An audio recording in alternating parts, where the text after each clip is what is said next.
तो आप में से कई लोगों ने स्क्विड गेम देखी होगी और सभी ने उस मूवी को काफी एंजॉय किया क्योंकि उसका कॉन्सेप्ट ही इतना अलग था। और आज मैं जिस मूवी को एक्सप्लेन करने वाला हूँ वो मूवी भी ऐसे गेम पर है, पर ये वाली मूवी कुछ ज्यादा ही क्रेजी है। मतलब आपको मजा आ जाएगा सच में। तो मूवी स्टार्ट होती है जहाँ पर एक प्राइवेट एरोप्लेन में कुछ गिने चुने लोग यहाँ पर बैठे होते हैं और जब ये एयर हॉस्टेस इस आदमी को बियर देती है तभी उसके हाथों से बियर गिर जाती है क्योंकि वो सामने देखती है कि एक बड़ा सा आदमी घबराता हुआ वहाँ पर आ गया। अब हमको नहीं मालूम कि ये आदमी आखिर कौन है, पर यहाँ पर ये लोग कहते हैं कि आखिर ये कैसे जाग गया, हमने तो इसको सुला दिया था। और फिर ये बूढ़ा आदमी इस आदमी को बहला फुसला कर शांत करने की कोशिश करता है। ये मुस्टंडा आदमी अपना नाम बताता है रैंडी। नहीं, इसका नाम सच में यही है, मैंने अपने मन से नहीं रखा। तो अब ये बूढ़ा आदमी कहता है कि मैं डॉक्टर हूँ और रैंडी उसकी बात सुनता है, पर तभी ये नकली डॉक्टर रैंडी के गले में सुई घुसेड़ देता है और रैंडी के गले से खून की धारा बहने लगती है। पर रैंडी भी यहाँ पर अटैक कर देता है कि तभी रैंडी के पीछे से एक औरत आती है। अब हमको इस औरत की शक्ल नहीं दिखाई जाती, पर ये औरत अपनी सैंडल की नोक से रैंडी की आंखों को बाहर निकाल लेती है और रैंडी का हो जाता है यहाँ पर राम नाम सत्य। देखो मूवी का ये वाला सीन हमको अभी समझ में नहीं आएगा, ये हमको समझ में आएगा बाद में। पर जैसा कि मैंने आपसे पहले कहा था कि ये मूवी स्क्विड गेम से भी काफी ज्यादा इंटरेस्टिंग मूवी है, तो जैसे मैंने सब्र किया था वैसे आपको भी सब्र करना पड़ेगा। अब अगले सीन में हमको यहाँ पर एक लड़की दिखाई जाती है जिसके मुंह में फंदा लगा और वो जैसे उसको खोलने की कोशिश करती है वो नोटिस करती है कि उस फंदे के ऊपर ताला लगा। तभी उसको यहाँ पर एक और लड़की दिखती है जो कि एकदम शांति से दिशा का पता लगाती है कि आखिर वो कहाँ पर है। उसके मुंह पे भी फंदा बंधा होता है। अब यहाँ पर सिर्फ ये दोनों नहीं होते, यहाँ पर और भी लोग होते हैं और सभी के मुंह पर वही फंदा बंधा होता है। और इस पूरे बड़े मैदान के बीच में एक लकड़ी का बॉक्स रखा होता है और इन सभी में से एक आदमी हिम्मत करके उस बॉक्स की तरफ बढ़ता है। अब बाकी मेंबर्स बोलते हैं कि उस बॉक्स के पास मत जाओ, क्या पता उसमें कुछ डेंजर चीज हो, पर यह आदमी किसी के नहीं सुनता। और जैसे ही वो उस बॉक्स को ओपन करता है उसमें से निकलता है सुअर का बच्चा। पर इस लकड़ी के बॉक्स के अंदर कुछ और भी होता है और ये आदमी जैसे उस चीज को निकालता है वहाँ पर होती है तरह तरह की वैरायटी की गन्स और चाकू। और अब ये सभी लोग दौड़ लगाकर उन हथियारों को लेने लगते हैं, पर तभी इस लड़की की नजर उस बॉक्स के ढक्कन के बीच वाले हिस्से पर चिपकी पर्ची पर जाती है जिसके अंदर चाबियां होती हैं और ये सभी लोग मिलकर अपने मुंह का फंदा खोल लेते हैं। इस कोरी लड़की को यहाँ पर एक लड़का भी मिलता है जो कि काफी हैंडसम होता है इसके हिसाब से। तो देखो अब आपको लग रहा होगा कि मूवी के मेन कैरेक्टर यही दोनों होंगे, पर भाई साहब ये मूवी ऐसी है ना कि आपको झटके लगते रहेंगे बीच बीच में, बिल्कुल भी बोरिंग नहीं करेगी ये मूवी। तो देखो आप सभी लोग यहाँ पर हथियार चुन लेते हैं और ये बूढ़ा आदमी इस लड़की को भी हथियार देता है, कहता है कि तुम भी चलाओ, क्या पता तुम्हारे सामने कोई दुश्मन आ जाए। और ये लड़का उसको सिखाता है कि कैसे गन चलाते। कि तभी यहाँ पर अचानक से फायरिंग होने लगती है, ज्यादातर लोग इधर से उधर हो जाते और ये दोनों ही एक साथ होते हैं। पर तभी पता क्या होता है जो हम लोग सोच भी नहीं सकते, पट्ट से इस लड़की के हेड पे हेडशॉट गलता है और ये लड़की वहीं पर निपट जाती और ये लड़का पूरी तरीके से घबरा जाता है कि ये तो मर गई। यहाँ पर एक और लड़की होती है, वो जहाँ से फायरिंग हो रही थी उसी के सामने से भागना शुरू कर देती है, पर वो गलती से गड्ढे के अंदर गिर जाती है। और अब ये लड़का सोचता है कि मुझको इस लड़की को बचाना ही पड़ेगा और हमको भी लगता है कि गड्ढे में गिर गई, छुपी होगी शांति से। पर जैसे ही लड़का वहाँ पर जाता है हम लोग क्या देखते हैं कि उस गड्ढे के अंदर 6 बड़े बड़े नुकीले कीले लगे होते हैं और बेचारी इस लड़की की पूरी बॉडी में बड़े बड़े होल हो जाते हैं। पर ये लड़का फिर भी उसको वहाँ से निकाल कर आगे बढ़ता है, पर तभी इस लड़के का पैर यहाँ पर माइन पर पड़ जाता है और इसकी भी ऊपर का टिकट कट जाता है। अब मेरी तरह आप भी जिसको मेन कैरेक्टर समझ रहे थे उसको तो इन लोगों ने पहले निपटा दिया, तो आखिर मेन कैरेक्टर कौन है अब ये आपको अभी मालूम नहीं चलेगा। पर यही तो इस मूवी की खास बात है। तब यहाँ पर ये आदमी ये भी भागने की कोशिश करता है और इसको 3 लोग और मिल जाते, पर यहाँ पर ये बूढ़ा आदमी तीर से घायल हो जाता है। दरअसल इन सभी के ऊपर कोई अंधाधुंध हमला कर रहा था। ये आदमी कहता है कि एक तरह का खेल है जिसका नाम है मैनर गेट। मतलब इस गेम में ऐसा होता है कि लोगों को चुना जाता है, ठीक है, और एक जगह पर जाकर पटक दिया जाता है हथियारों के साथ और फिर उनका शिकार किया जाता। तब ये तीनों यहाँ से भागकर पास की एक शॉप में जाते हैं और शॉप के अंदर होते हैं सीधे साधे बूढ़ा और बूढ़ी जो सोचते हैं कि ये तीनों यहाँ पर चोरी करने आए। पर ये आदमी कहता है कि मुझको फोन चाहिए क्योंकि मुझे पुलिस से बात करनी है। और जब ये आदमी पुलिस से बात करता है तो पुलिस काफी अलग तरीके से बात करती है। उसे समझ में नहीं आता कुछ कि यार ये कैसी पुलिस है, क्योंकि यहाँ पर जितने भी लोग आए थे उनमें से किसी को भी नहीं मालूम था कि वो आखिर कहाँ पर है।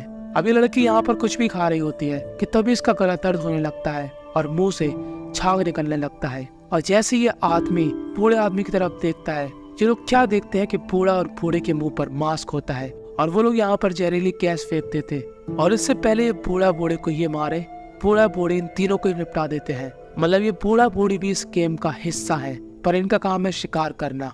अब ये तीनों की लाश को ठिकाने लगाकर दुकान को एकदम चकाचक कर देते हैं पहले जैसा। कि तभी यहाँ पर इनकी बॉस का कॉल आता है और वो कहती है कि हमने काफी लोगों को मार दिया, सिर्फ 2-3 ही बचे हैं। तुम्हारी तरफ भी एक औरत आ रही है तो तुम उसको संभाल लेना।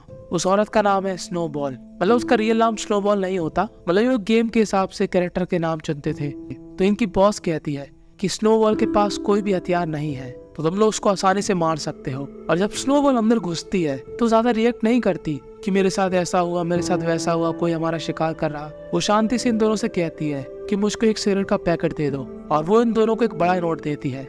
और जब ये बूढ़ी औरत उसको सिगरेट और माचिस देती है और उसके बचे हुए पैसे वापस लौटाती है, उतने में ही स्नोबॉल इस बूढ़ी औरत पर हमला कर देती है और इनकी गन से पहले इस बूढ़े को मारती है और फिर उस औरत से कहती है कि सिगरेट की कीमत काफी ज्यादा है और तूने मुझे काफी कम कीमत में दी और आज यही तेरे मरने का कारण बनेगा। और इतना कहकर स्नोबॉल इस बूढ़े की बॉडी के चिथड़े चिथड़े उड़ा देती है। मतलब स्नोबॉल आम लड़की नहीं है, वह एकदम चटकी सी औरत। अब स्नोबॉल बाहर की तरफ निकलती है जहाँ पर वो देखती है कि एक कार खड़ी, पर तभी स्नोबॉल को इस गाड़ी की नंबर प्लेट में कुछ डाउट लगता है और वो जैसे उस प्लेट को हटाती है वो देखती है कि वो इस समय है क्रोएशिया में, क्योंकि ये झंडा दरअसल क्रोएशिया का है। पर इससे पहले वो इस गाड़ी का दरवाजा खोले वो क्या देखती है कि इस गाड़ी के नीचे बॉम्ब फिट है। मतलब इस एरिया की हर जगह पर चाल बिछे और स्नोबॉल उस बूढ़ा और बुढ़िया का वॉकी टॉकी अपने साथ ले आई थी ताकि जो उसको मारना चाह रहे वो उनकी बात सुन सके। अब जो इस गेम की बॉस होती है वो यहाँ पर ड्रोन भेजती है चेक करने के लिए, क्योंकि उसके बूढ़ा और बूढ़े उसको रिप्लाई नहीं दे रहे थे। कि तभी यहाँ पर कोई उनके ड्रोन पर हमला कर देता है और ये हमला करने वाली स्नोबॉल नहीं एक और मेंबर होता है। स्नोबॉल उसको यकीन दिलाती है कि वो उसी की साइड है और जब ये आदमी उस कार में लगे बॉम्ब को देख लेता है तो वो समझ जाता है कि स्नोबॉल उसी की साइड है। तभी स्नोबॉल ने उसको बचा लिया। स्नोबॉल कहती है कि हमारा शिकार हो रहा है और हमको बच के रहना पड़ेगा। मैंने रास्ते में रेलवे के ट्रैक देखे, हम लोग वहीं पर जाएंगे। और जो इस गेम की बॉस होती है वो भी समझ जाती है कि कोई तो प्लेयर तेज निकला और वो वॉकी टॉकी बंद करवा देती है सभी प्लेयरों के। अब ये दोनों ही रेलवे ट्रैक पर भागते हैं और इंतजार करते हैं कि मोड़ पर कब ट्रेन स्लो होगी और वो उस पर चढ़ जाएंगे। अब स्नोबॉल जितनी आपको लग रही ना उससे काफी ज्यादा चटकी होती है। वो इस आदमी के सामने ही मूत्र विसर्जन शुरू कर देती। इस आदमी का नाम होता है गैरी। गैरी कहता है कि एक तरह का गेम है जिसका नाम है मैनर गेट। स्नोबॉल इस गेम के बारे में नहीं जानती और ये भी इस मूवी का एक ट्विस्ट है जो कि हमको आगे मालूम चलेगा। देखो सब कुछ आपको आगे ही मालूम चलेगा, ठीक है, क्योंकि यार मूवी का सस्पेंस ही ऐसा है। तो जब यहाँ पर अब ट्रेन आती है तो ये दोनों ही ट्रेन के अंदर चढ़ जाते हैं, पर तभी इनको ट्रेन के अंदर से आवाजें आती हैं और वो क्या देखते हैं कि यहाँ पर, और ये दोनों ही देखते हैं कि यहाँ पर काफी लोग होते हैं। गैरी कहता है कि मैं इनको मार दूंगा, ये लोग भी इस गेम का हिस्सा ही होंगे और हमको यहाँ पर मारने आए होंगे। स्नोबॉल कहती है नहीं, उनके साथ बच्चा है, ये लोग दूसरी भाषा में बात कर रहे होते हैं। तो इन दोनों को कुछ भी समझ में नहीं आता कि तभी यहाँ पर ट्रेन रुकती है और ट्रेन रोकने वाली थी क्रोएशिया की आर्मी और वो इन सभी को बाहर निकाल देती है और ये दोनों ही अपने हथियार अंदर ही छुपा देते। कि तभी जो ग्रुप था जो कि इस ट्रेन के अंदर पहले से ही था, उसका ये वाला आदमी जो कि इन सभी से अलग लग रहा था, वो गैरी से कहता है कि हाँ मैं भी तुम लोग का शिकार कर रहा, पर ये बाकी लोग सच में निर्दोष हैं। ये गेम का हिस्सा नहीं था, ना इस ट्रेन को यहाँ पर रुकना था, ये तो अपने आप ही हो गया। और तुम चिंता मत करो, हम जब इस समस्या से निकल जाएंगे तो हम दोबारा से गेम स्टार्ट करेंगे और मैं तुमको भागने का मौका भी दूंगा। और गैरी को इतनी गुस्सा आती है कि गैरी के सामने वही आदमी लग गया जो उनका शिकार करना चाह रहा और गैरी इस आदमी के पैंट के अंदर बॉम्ब डाल देता है और ये सभी लोग इधर से उधर भाग जाते हैं। और उससे पहले ये आदमी अपना बॉम्ब निकाल पाए उससे पहले वो नरक में पहुंच जाता है। अब इन दोनों को एक ऐसे आदमी से मिलाया जाता है जो कि इंग्लिश जानता है, क्योंकि ये दोनों ही कह रहे थे कि हम लोग अमेरिकन हैं। तभी आदमी कहता है कि तुम भी क्या वही कहानी बताओगी जो जॉन ने बताई। तब स्नोबॉल कहता है कि जॉन कौन है। तभी यहाँ पर जॉन को बुलाया जाता है। अब आप इसको देखिए जिसका नाम है जॉन, ये वही है जो हमको शुरू में दिखाया गया था जब ये सभी लोग बॉक्स के पास जा रहे थे। स्नोबॉल समझ जाती है कि जॉन ने भी मैनर गेट गेम के बारे में बताया होगा और अब स्नोबॉल भी कहती है हाँ जॉन ने सही कहा, यहाँ पर हम लोगों को मारा जा रहा। तभी आदमी कहता है ठीक है, हम लोग तुम्हारी तरफ से एक आदमी को बुलाएंगे जो कानूनी कार्रवाई करके तुमको यहाँ से ले जाएगा। और थोड़ी देर बाद वही आदमी आता है और इन दोनों को अपने साथ में ले जाता है। पर ये आदमी काफी अजीब अजीब बातें करता। कि आखिर तुम लोगों को ही क्यों चुना गया यहाँ पर लाने के लिए, तुम लोगों का ही शिकार क्यों हो रहा, तुम लोगों ने ऐसा क्या गलत किया। मतलब काफी इंटरेस्टेंट सवाल पूछता और यहाँ पर स्नोबॉल की दिमाग की घंटी बजती है कि साला ये तो हम लोग की साइड है, तो ये इतने सवाल जवाब क्यों कर रहा। और मैंने आपको जैसे पहले बताया था, स्नोबॉल एकदम चटकी औरत है और वो इस आदमी को किक मार देती है और उसके ऊपर गाड़ी चढ़ा देती है। जॉन कहता है तुमने ऐसा क्यों किया, ये तो हमारी साइड था। पर जैसे ये लोग पीछे की डिग्गी खोलते हैं, ये लोग क्या देखते हैं कि डिग्गी के अंदर होती है गैरी की लाश। मतलब इस आदमी ने गैरी को मार दिया था। अब जॉन कहता है कि चलो हमारे पास गाड़ी है, हम लोग यहाँ से निकल जाते हैं। पर स्नोबॉल भी बहुत तेज थी, तो स्नोबॉल जॉन से यही कहना चाहती थी कि वो लोग हमारा शिकार करना चाहते हैं तो अब हम उनका शिकार करेंगे। और अब रात होने के बाद हमको वही लोग दिखाए जाते हैं जो कि इन सभी का शिकार कर रहे हैं। इनकी मेन बॉस यहाँ पर नहीं होती, पर बाकी सभी कांड यही लोग करते हैं। और स्नोबॉल यहाँ पर सबको चकमा देकर एक एक करके सभी को निपटा देती है। और जब आखिर में जॉन और स्नोबॉल ही बचे होते हैं कि तभी इस वॉकी टॉकी से आवाज आती है, जो आवाज थी इस गेम की बॉस की। वो कहती है जॉन तुमने स्नोबॉल को मार दिया ना। और अब स्नोबॉल यहाँ पर चौकन्ना हो जाती है कि कहीं जॉन इससे मिला हुआ तो नहीं है। जॉन कहता है कि हमको फंसा रही, मैं इस औरत को नहीं जानता। स्नोबॉल कहते हैं अगर तुम इसको नहीं जानते तो अपनी गन नीचे करो। पर जॉन यहाँ पर काफी डर चुका था और वो अपनी गन नीचे करने की जगह स्नोबॉल पर ही गन तान देता है और स्नोबॉल जॉन को मार देती है। हमको नहीं मालूम कि जॉन इस गेम की बॉस को जानता था कि नहीं, ये भी हमको आगे मालूम चलेगा। तब यहीं पर मूवी स्टॉप करते हैं और अब मैं आपको बताऊंगा कि इस पूरे गेम के पीछे कौन है और इस पूरे गेम को कराने का क्या मकसद है। तो देखो, 1 साल पहले एक काफी बड़ी कंपनी की बॉस जिसके ऊपर एलिगेशन लगे थे कि तुम और तुम्हारे साथी मिलकर मैनर गेट चलाते हैं, जहाँ पर तुम लोगों को इकट्ठा करके उनका शिकार करते हो।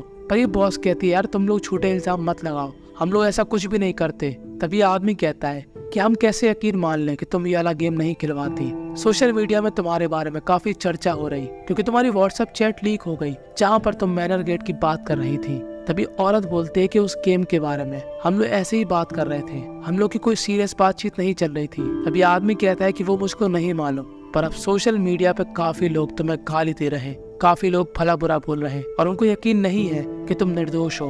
अब इसीलिए हमारी कंपनी को नुकसान होगा, तो तुम कुछ दिनों के लिए अपने घर पे रेस्ट करो। और इस बॉस को ये बात काफी बुरी लग जाती है और अभी अपने सभी साथियों के साथ मिलकर प्लान बनाती है कि जितने भी सोशल मीडिया पे लोग हैं जिन्होंने उसके बारे में गलत गलत बातें करी कि वो मैनर गेट खिलवाती है, उन सभी को पकड़ के लाया जाए। और जैसा उनको लगता है अब मैं वो असली में करूंगी। यानी कि औरत काफी गुस्से में आ चुकी थी क्योंकि वो ऐसा कोई भी गेम नहीं खिलवाती थी, पर फिर भी लोग उसके बारे में काफी गलत गलत बोल रहे थे। तो वो सच में डिसाइड कर लेती है कि अब तो मैं वही गेम खिलवाऊंगी और उन्हीं को पकड़ के लाऊंगी जो उसके खिलाफ मुंह फाड़ रहे थे। तो अब आप लोग समझ गए होंगे कि जितने भी लोग इस गेम के अंदर थे उन सभी ने इस औरत की कंपनी के बारे में और इसके बारे में काफी गलत गलत बातें बोली। और यहाँ पर बैठे जितने भी लोग हैं आपने इनको देखा ही है पहले, जो कि इस औरत के अलावा बाकी सब ऊपर पहुंच चुके। और अब फिर से हम आते हैं अपनी प्रेजेंट कहानी पर। तो देखो, स्नोबॉल अब धीरे धीरे करके आगे बढ़ती है और इस गेम की बॉस उसको वहीं पर बने घर के अंदर बुलाती है। ये घर उसी बॉस का होता है। वो माइक में कहती है कि अपनी गन रख कर आना, क्योंकि अगर तुमने अपनी गन नहीं रखी तो यहाँ पर जगह जगह पर बॉम्ब बिछे, मैं तुमको ब्लास्ट कर दूंगी। तो स्नोबॉल बिना हथियार के अंदर जाती है और अभी बॉस रीजन बताती है कि वो क्यों इन सभी को यहाँ पर लेकर आई थी, क्योंकि तुम जैसे लोग मेरे बारे में सोशल मीडिया पे कुछ भी बोलते थे बिना किसी एविडेंस के, और तू तो कुछ ज्यादा ही मेरे बारे में गलत बोलती थी। तब स्नोबॉल कहती है कि मैं वो लड़की नहीं हूँ। तभी बॉस कहती है नहीं, तेरा ही नाम क्रिस्टल है। स्नोबॉल कहती है हाँ मेरा नाम क्रिस्टल है, पर मेरे नाम में ई आता है। पर इस बॉस को ऐसा लगता है कि स्नोबॉल उसको पप्पू बना रही। और अब इन दोनों के बीच काफी भयंकर फाइट होती है, एकदम टॉप लेवल की, जंगली बिल्लियों के समान। अब इस पूरी मूवी के अंदर सभी लोग काफी जल्दी जल्दी मरे, पर भाई साहब ये फाइट इतनी लंबी चलती है ना भाई, क्या बताऊं मैं आपको। मैं सोचता आपको ही मरेगा, आपको ही बचेगा, आपको ही मरेगा, आपको ही बचेगा, लेकिन नहीं, ये लोग लड़ते ही जाते, लड़ते ही जाते, लड़ते ही जाते। और जब आखिर में इन दोनों की हवा निकल जाती है तभी बॉस फिर से एक बार पूछती है कि तुम सच सच बताओ, तुम आई वाली क्रिस्टल हो ना। तब स्नोबॉल बोलती है जो कि क्रिस्टल है, वो कहती है नहीं मैं ई वाली क्रिस्टल हूँ, तुम गलत औरत को उठा लाई थी। और इतना ही कह के बॉस का राम नाम सत्य हो जाता है। और अब अपनी क्रिस्टल एके स्नोबॉल उस बॉस के हॉट से कपड़े पहनकर एकदम रॉल में प्लेन की तरफ बढ़ती है। ये प्राइवेट प्लेन उसी बॉस का होता है, पर बॉस तो निपट गई और इस समय गन किसके हाथ में है? क्रिस्टल के। तो वो कहती है कि देखो मैं भी तुमको उतना ही पैसा दूंगी जितना वो देती थी, तो तुम लोग आज से मेरे नौकर हो। और इसी एटीट्यूड वाली लाइन से बस यही पर ये मूवी थी एंड हो जाती है। तो इस मूवी से हमको यही सीखने को मिलता कि हर एक बाप का बाप होता है, और अगर गलती से अगर आपको ऐसा गेम मिल गया तो आप अपनी जान यहाँ पर कैसे बचाओगे? देखो मैं तो कार लेके भाग जाऊंगा, फिलहाल आप क्या करोगे कमेंट में जरूर बताना।